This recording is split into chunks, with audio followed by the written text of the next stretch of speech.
As crazy as it sounds, and as we saw last fall, you do not need elite wide receivers in order to win a national championship. Now, of course, it definitely helps, right? 2019 LSU, arguably the greatest wide receiving core of any team in college football history. Last year, 2020, Alabama had stud wide receivers left and right. But we didn't really see that at Georgia last year. Of course, George Pickens was hurt pretty much the whole season, and when he was healthy, he was one of the best wide receivers in all of college football, but they're not going to have him next year. Jermaine Burton, not going to have him either. He transferred to Alabama. So, as good as Georgia's receivers were, of course, you have to add Brock Bowers here, a traditional tight end who also can flex out and play receiver, one of the best pass catchers in college football this upcoming season. But is Georgia going to take a step back at receiver? Are they going to need more explosive plays? Are they going to have to win more shootouts in 2022 than they did last year? It's possible. I'm not sure the defense is going to be the same. And when you have an elite defense, a great running game, and a quarterback who doesn't turn the ball over like Stetson Bennett, you don't need elite wide receivers to win the final game of the season. I'm starting to think 2022 could be different. Now, of course, they do have young wide receivers like Ladd McConkey coming back, who made 31 catches, 447 yards, 6 touchdowns. A.D. Mitchell, a guy who made one of the biggest catches in Georgia football history against Alabama.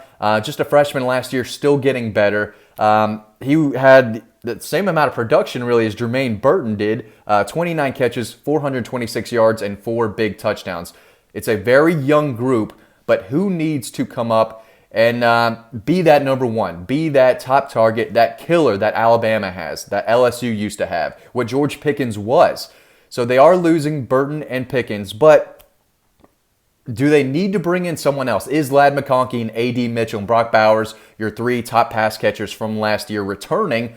Is that going to be good enough? Do they need a healthy Don Blaylock?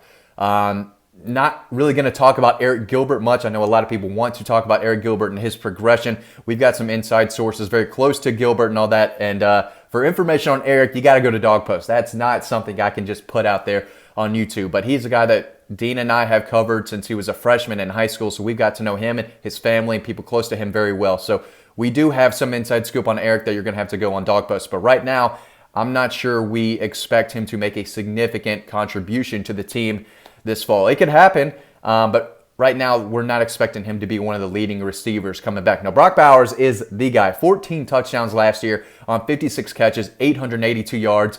Again, not a traditional wide receiver, but he's going to catch passes. He's going to be Georgia's go-to guy again next year. Stetson Bennett loves him. We saw that last year. He's reliable. He runs routes. He catches the ball in traffic. He's a big play down the field. In the screen game, close to the goal line, he can do it all. He's going to be your leading receiver next year unless something crazy happens. Ladd McConkey, we know what he can bring. He's another guy who can beat you deep. He can beat you in the screen game. Ask Auburn if Georgia needs any more receivers. A.D. Mitchell killed them.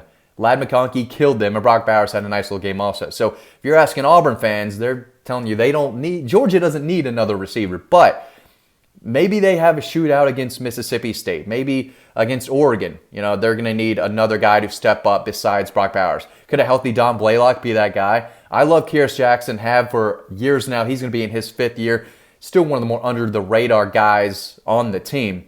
We've seen him make big plays year after year after year. He didn't line up the stat sheet last year. Only had, 16 catches, 194 yards, and 1 big touchdown against the Gators. But he's another guy who can stretch the field, help in the screen game, great on the perimeter blocking. If you can't block, you're not going to play. Marcus Rosemy-Jacksaint was an excellent blocker. Do we see more of him catching the football this year? Arian Smith, when he's healthy, he needs the ball in his hands, right? We said that this time last year. Hey, 2021 could be the year of Arian Smith. We saw him have a big touchdown against UAB early in the season, against Missouri. When he's healthy, he can beat defenses deep. He's so fast, so explosive, a guy who needs the ball in his hands. So we're going to see more of him. If he's healthy, probably. But does Georgia have a problem at receiver? I don't think so, but if you're comparing wide receiver rooms, again, it's tough to put Brock Bowers here because I want to talk about wide receivers specifically. Do they have enough guys to help win a shootout next year? I don't know if the defense is going to be as good, right? They're returning 3 starters, Nolan Smith, Christopher Smith, and Keely Ringo. The rest of the guys off to the NFL draft. They might have 10 defenders picked in April, right? So you can't expect the defense to be as good, which means you're going to give up more points, which means you're going to have to score more points. You're going to have to do it through the passing game. Now, they were excellent through the air, right? They had, Stetson threw 2 touchdowns late against Alabama when he needed them the most. So they got enough out of that group last year. Can they do it again? We're going to need to see more of McConkey. We need to see more of Marcus Rosemy-Jacksaint, more of Kearis Jackson, more of Arian Smith, and possibly more from A.D. Mitchell. It's going to be hard to ask him to do more than he did last year. But McConkey in his second year was outstanding last year. A.D. Mitchell in his first year. Those two should take another step forward in their progression. They both can run routes. They catch the ball. They're great after the catch. Brock Bowers, again, he's going to be the guy. If he were eligible to be in the draft, this upcoming draft, 2022, in April, after just 1 year of college football, dude would get picked, right? He's the best tight end in college football, and he's going to catch probably 60 passes or close to that again this past year. Maybe he goes over 1,000 yards. But if Georgia wants to repeat, they're still going to need wide receivers to step up. Now, I don't know if they have a healthy, George Pickens comparison, because the guy was an absolute freak and he was an animal that we saw in his first 2 years, 19 and 20. Jermaine Burton was solid. Is he a killer? Is he a Jalen Waddle, Devonta Smith, Jamison Williams type receiver for Alabama? I don't know. I think he's really good. I don't know if he's an absolute game changer, killer type. But you can't tell me that Ladd McConkey can't do the same thing, as Jermaine Burton did last year. A.D. Mitchell had the same number of stats. You're not replacing Jermaine Burton. You're replacing his production. And Kearis Jackson can absolutely do that for you. Arian Smith, if he's healthy, it could be Jermaine Burton 2.0, right? And again, there's no one like Brock Bowers. They have him as a reliable safety option. But if guys like Rosemy-Jacksaint and Arian Smith, maybe Jackson Meeks step up and have, play better than, people expect them to, I think this could be a very, very solid group. It's not elite. I don't know how many killers you have right there other than Brock Bowers at receiver. I'm not sure any of them. Maybe A.D. Mitchell's an NFL guy. Maybe Ladd McConkey plays in the NFL. Maybe Arian Smith, if he lives up to his full potential and can stay healthy, maybe he's an NFL guy. But outside of them, it's tough to find, a Jalen Waddle type, a Jamar Chase type. And then those guys are elite, obviously. But you don't have one of those killers on the team at receiver. Kearis Jackson could be and flashes that way at times. Ladd McConkey killed Auburn for sure. But are there any issues with this group? I think, is it the weakest position group on the offense heading into the spring?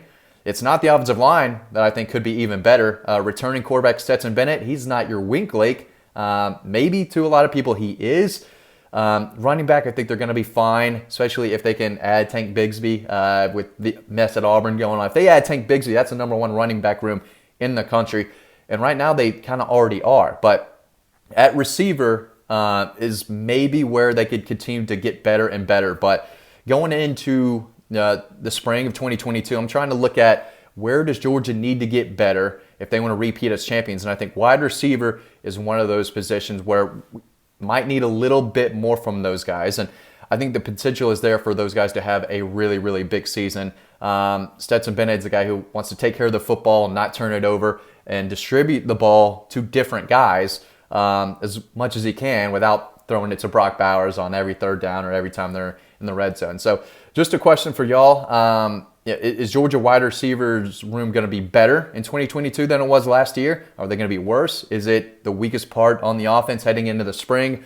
Who do you think is going to step up of all the guys that I mentioned? I don't think any of the true freshmen coming in are going to make that much of an impact. But guys like Ladd McConkey, Arian Smith, Kearis Jackson, maybe Marcus Rosemy-Jacksaint, A.D. Mitchell has already cemented himself as one of the key returning receivers and playmakers on this offense. But who do you think is going to step up? Who are you most excited to see of the young receivers playing in 2022? Drop a comment, and I really appreciate y'all watching this video. As always, stay tuned to the next one coming up right now, and I'll see you over on the website.